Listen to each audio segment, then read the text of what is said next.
안녕하십니까. 신의균의 국방TV 시큐리티 뉴스입니다. 자, 오늘도 아주 중요한 우리 안보 그리고 국제정치 관련한 소식 알려드리겠습니다. 여러분들 뭐 썸네일 보시고 이 아주 기대찬 클릭을 하셨을 텐데요. 중국이 시진핑 3연임으로 인해서 뭐 잘 됐냐? 아니죠. 땡큐 시진핑인데 그 지표가 또 하나 나왔습니다. 지금 공동부유, 시진핑이 주창하고 있는 공동부유인데 그로 인해서 완전히 폭망해서 중국의 억만장자들 중에서 그 억만장자들의 자산이 불과 1년 사이에 1,000조 원 넘게 사라져 버렸어요. 그러니까 그 부자가 사라지면 그 부자들 돈 뺏어서 인민이 풍요해졌냐? 이게 아니죠. 또 어떤 그 사람들은 중국인들은 야 이거 부자가 사라졌으니까 좋아 라고 할 수 있지만 그 부자들이 있어야 결국은 다 낙수 효과로 살게 되는 건데 그냥 눈앞에 보이는 부자 이재용 없어져 이런 식으로 정영진 없어져 이런 식으로 하는데 그게 아니거든요. 자본주의는 그게 아닙니다. 그래서 경쟁 속에 잘 살 수 있는 거 아니겠습니까? 그런데 중국은 지금 다 같이 못 사는 단계로 끌어내리고 있는 상황인데 그 지표 한번 보여드리겠고 재미있게 보여드릴게요. 그리고 미군이 이 주일 미군 전력을 지금 공군 전력을 바꾸었죠. F-15 전투기를 F-22로 바꾸고 있는 단계인데 그럼 이 F-15가 미 본토로 갔냐? 아니네요. 일본의 다른 기지로 가서 지금 훈련을 띄고 있는데 그러면 지금 이 미군은 F-22 전투기 12대만 더 온 그런 셈이 되는 것이죠. 이런 와중에 미 본토에서는 강습 상륙 전단 원정 타격 전단 하나가 조용히 지금 출항했어요. 그래서 잠시 후면 우리 이 동북아시아에 정규 항모 2척 그리고 F-35B 탑재하는 라이트닝 캐리어 3척에서 항모 5척이 집결하게 되겠습니다. 그리고 특수전 공격 전력도 들어와 있는데 어떤 내용인지 보겠습니다. 신의균의 국방TV 구독, 알림, 좋아요 눌러주십시오. 11월 4일부로 신규 순환 배치된 F-22A 랩터 전투기 12대와 임무 교대하고 기지를 떠났던 오키나와 주둔 F-15 전투기들이 미 본토로 돌아가지 않고 한반도 최근접 지역에 전진 배치된 사실이 확인되었습니다. 동북아시아 지역의 미 군사력이 급격히 강화되는 모양새입니다. 지난 11월 4일 일본 오키나와 가데나 공군기지에 순환 배치된 미 알래스카 주둔 F-22A 랩터 전투기와 교대하고 본토로 떠났던 것으로 알려졌던 F-15C 골든 이글 전투기들이 규슈 스이키 공군기지에 배치됐다고 복수의 워싱트 소식통이 11월 10일 리포트했습니다. 스이키 기지에 전개된 F-15C 전투기들은 그동안 오키나와 가데나 공군기지에 주둔해온 제18비행단 예하의 제67 전투비행대 기체들인데요. 이들은 지난 8일 가데나 기지에 도착한 제3비행단 예하의 제525 전투비행대 F-22 랩터와 임무 교대하고 본토로 돌아간다고 발표된 바 있습니다. 미 F-15 전력이 전개된 스이키 기지는 일본 규슈 후쿠오카현 동쪽에 위치하고 있는 공군 기지인데요. 이곳에는 유사시 한반도 대응 임무를 담당하는 일본 항공자위대 서부항공방면대 제8항공단 전력이 주둔하고 있습니다. 제8항공단 예하 제6비행대 측은 SNS를 통해 이번에 전개해온 F-15 전투기들이 미일 양자 훈련을 위해 전개된 전력이라며 당분간 기지에 머물며 연합훈련을 실시할 것이라고 밝혔는데요.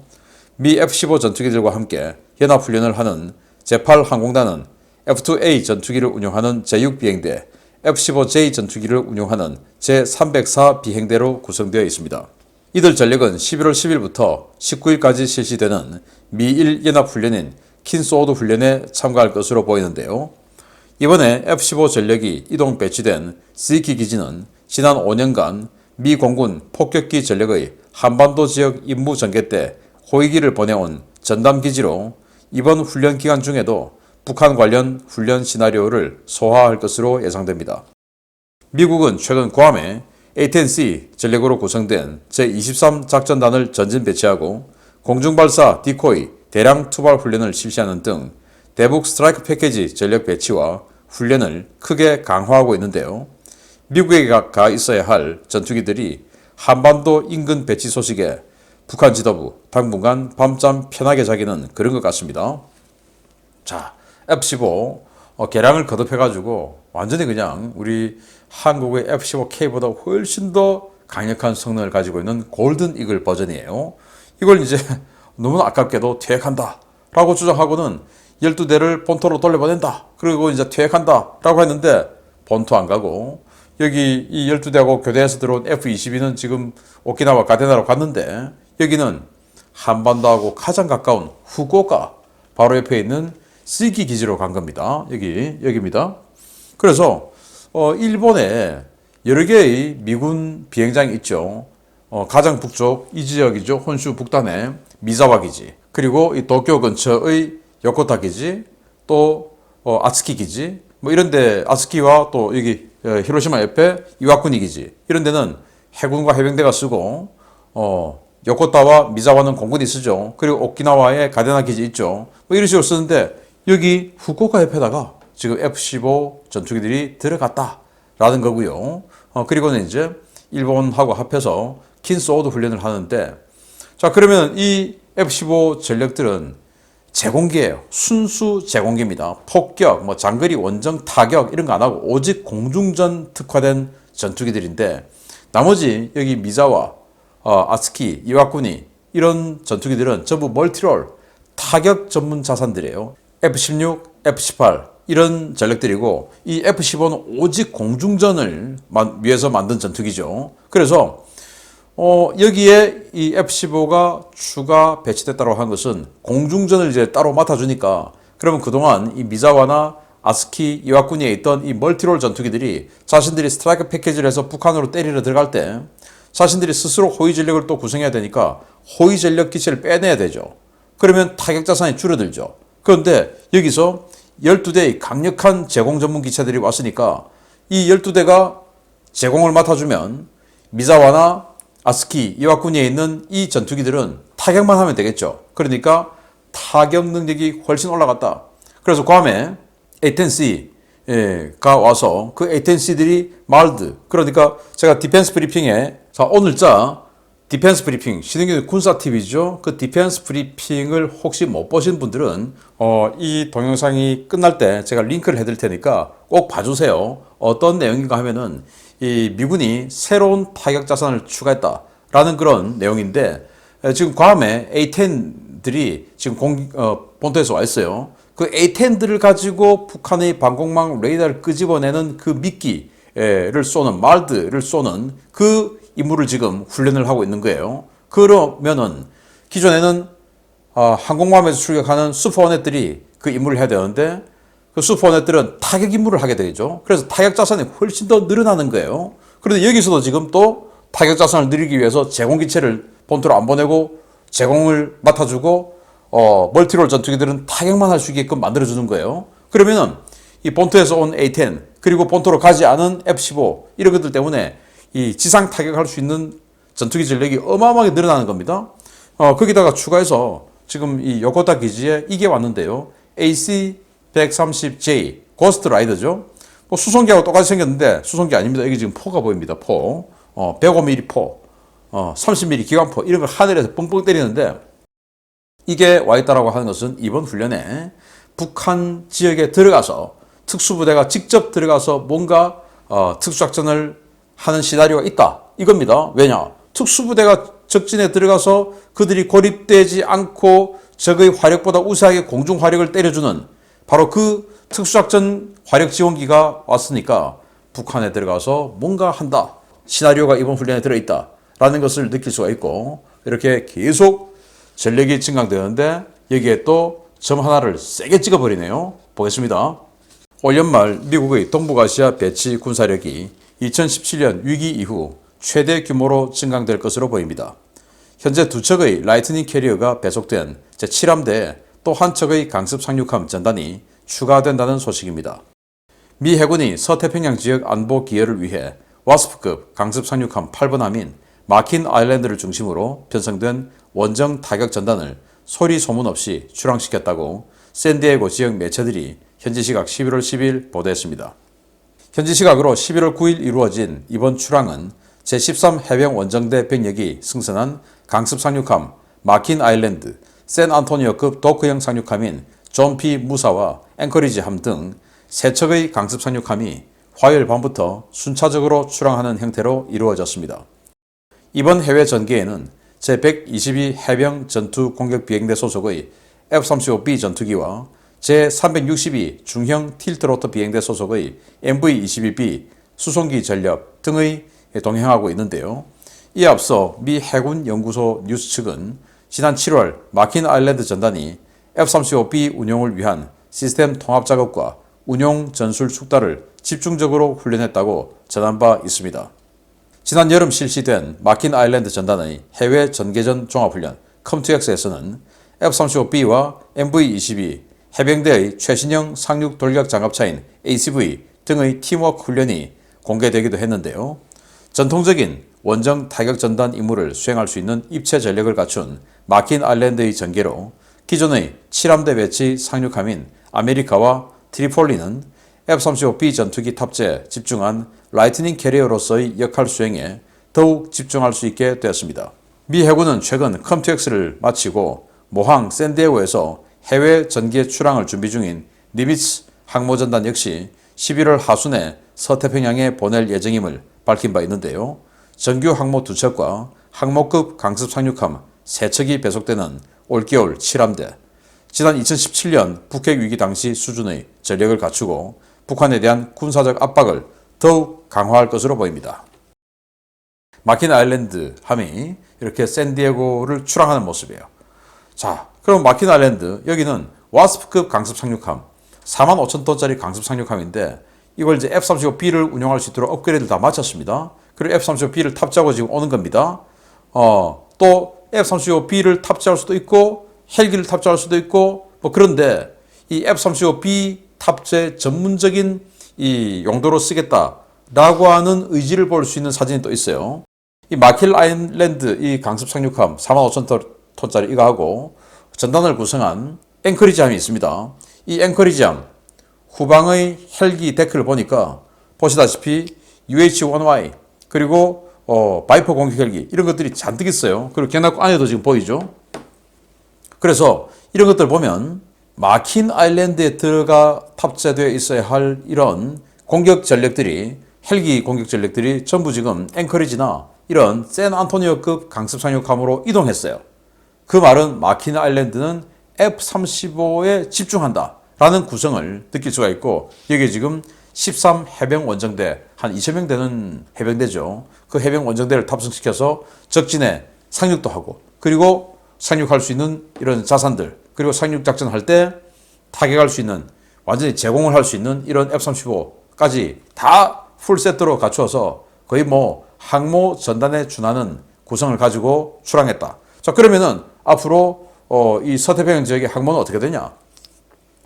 지금 아메리카 함이 훈련 중에 있죠. 그리고 로널드 레이건 함도 훈련 중에 있죠. 트리폴리함 작전 중에 있죠. 지금 남중국해 인근에서 항해의 자유작전 하고 있죠. 그래서 현재 이렇게 세 척의 항모가 있는데 여기다가 마킨 아일랜드가 이제 출항했습니다. 그러면 이제 네 척이 되죠. 거기다가 니미츠 상공모함이 출항 준비를 마쳤어요. 지금 현재 승조원들 컴텍스 마치고 이제 장기간 해외 원정 작전을 위해서 승조원들 지금 휴가 보내고 로테이션 휴가를 지금 보내고 있는 중이라고 합니다. 그러니까 휴가 마치면 11월 하순에 이제 이 출항해서 서태평양을 온다고 합니다. 그러면은 항모 5척 2017년 화염과 분노 시절의 전력으로 돌아가는데 아까 말씀드렸듯이 특수전 타격 전력 그리고 개전 초기에 완전히 북한의 방공망을 확실하게 제압할 수 있는 그런 제압 전력 다 들어와 있어요. 김정은이 부디 오판 한번 거하게 해주기를 바랍니다. 제가 이 동영상 마칠 때 신흥균 군사TV 링크를 해드릴 테니까 클릭하셔서 지금 괌에서 어떤 준비가 되어 가고 있는지 한번 확인해 보시고 이참에 신흥균 군사TV도 구독 한번 눌러주시면 감사하겠습니다. 세 번째입니다. 최근 3연임을 확정하며 자신을 마오쩌둥과 동등한 반열에 올린 시진핑이 마오쩌둥 수준의 파괴력을 보이며 중국을 파국으로 몰아가고 있습니다.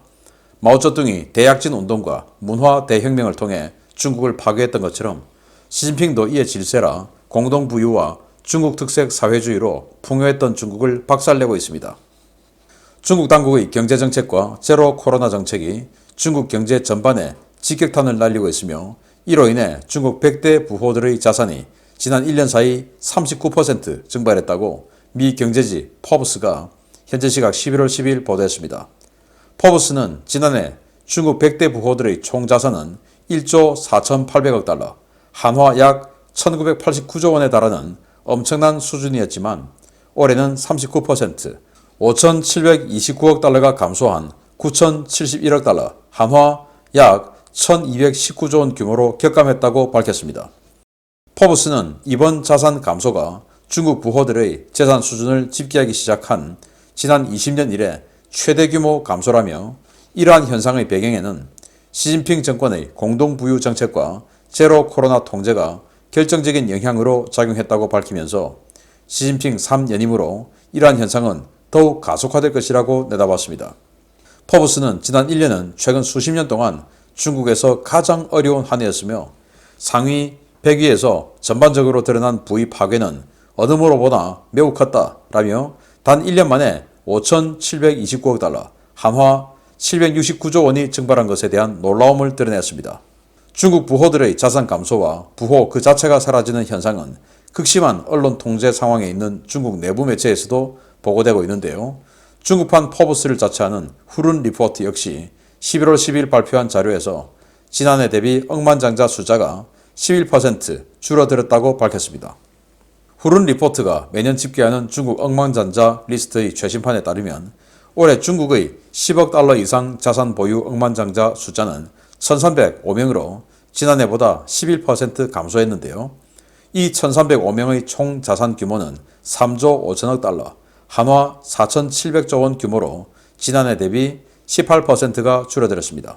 지난해 집계에서는 중국 억만장자들이 1,466명으로 집계되었고 이들의 총 자산은 4조 2,700억 달러, 한화 5,746조 원에 달했는데요.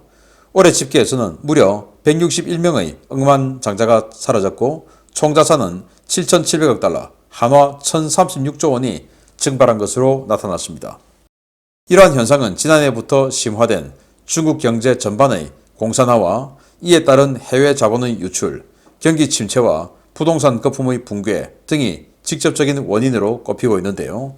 시진핑 3연임을 전후해 억만장자들이 대거 해외로 자산을 빼돌리고 도피했다는 점을 감안하면 이러한 해외 도피 역시 중국 전체의 국부 감소에 상당한 영향을 미치고 있는 것으로 풀이되고 있습니다. 중국 전체의 국부 감소와 부채 증가 형상은 시진핑과 그 세력의 반시장, 반자유 정책이 심화될수록 더욱 속도가 붙을 전망인데요. 마오쩌둥보다 더 빠른 속도로 중국을 말아먹고 있는 시진핑과 중국 공산당의 활약에 박수 갈채라도 보내야 할 것 같습니다. 자, 장점인 게 완전히 그냥 초토화되고 있고 이 장점인 이 상하이 방하고 관계가 깊었던 알리바바 마윈 완전히 그냥 탈탈 털려버렸고 이런 상황입니다. 자, 이렇게 억만장자가 11% 줄었어.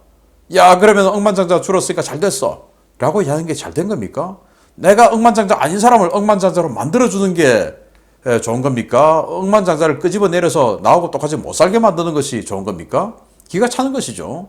중산층을 무너뜨려서 극빈층으로 만드는 거. 그래서 사회주의 정책을 추구하는 정권이 들어오면 중산층이 무너지고 오히려 전부 서민층으로 더 떨어지는 이런 상황. 그러니까 나보다 잘 사는 사람이 줄어들었으니까 내가 상대적으로 기분 좋아. 아니죠. 그 사람들이 돈을 좀 써줘야 나도 소득이 올라가죠. 정말 굉장히 잘못된 그런 생각을 하고 있는 사람들이죠. 그래서 대약진 운동 그리고 문화대혁명을 통해서 이 중국을 완전히 탈탈 털어먹고 4천만 명을 굶겨 죽였던 마오쩌둥, 그러면서도 지금까지 영웅으로 추앙받고 있는 마오쩌둥.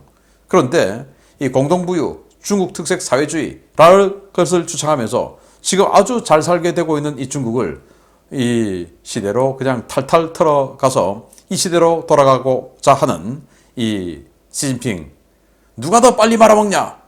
나야! 라고 하는 것 같은데 부디 그렇게 빨리빨리 말아먹고, 사람은 이 대약진 운동이나 문화대혁명 시기처럼 사람은 죽지 말고 그냥 탈탈 털어먹는 건 어떨까라는 생각을 해봅니다. 공동부유, 이 공동부유를 똑같이 부르짖고 대동사회, 따퉁사회라고 하죠. 그걸 똑같이 부르짖으면서 대한민국에서 대통령 출마했던 사람 있죠. 대동사회. 어떻게 대동사회가 다 같이 잘 살아야지, 다 같이 못 사는 대동사회를 만들면 되겠습니까? 그게 바로 공동부유, 다 같이 잘 살자라고 하면서 사실은 다 같이 못 사는 정책을 하는 것이 중국이다. 그걸 또 벤치마킹하고 따라가려고 하는 정치 세력이 대한민국에 있다. 경계해야 됩니다. 마치겠습니다. 감사합니다.